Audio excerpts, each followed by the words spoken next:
Hierdie is Landbou Weekblad se weervernoot-video vir Kirkwood Addo. In kort, humiditeit bereik hoogtepunte teen 100%.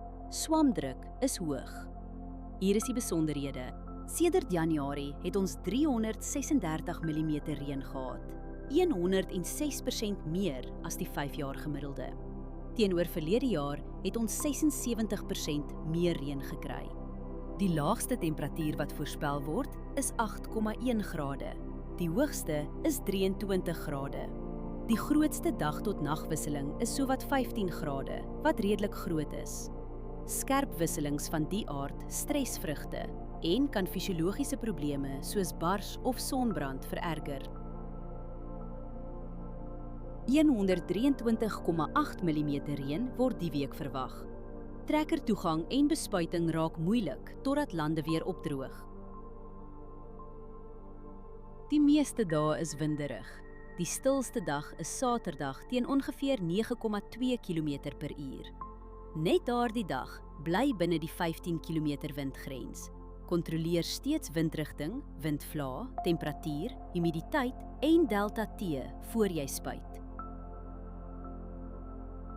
Verdamping is die hele week onder 4 mm. Waterbehoefte is matig. Huidige skedules behoort gemaklik te werk. Humiditeit is meestal hoog en blaarnatheid gaan donderdag hoog wees. Dis is swamdruk hoog. Onder die toestande versprei swaminfeksies vinnig op vatbare blokke. As jy een saak doen, oorweeg dit om voorkomende swamdoder vir die eerste stiloggend te skeduleer. Hierdie weerinligting is gebaseer op werklike data vanaf meetstasies. Die data word deur TerraClim skoongemaak en geverifieer. KI-interpretasies word deur grondwaarheidsdata onderlê, aangedryf deur Villa Crop Protection. Hierdie verslag is met die hulp van kunsmatige intelligensie gegenereer en is nie professionele advies nie.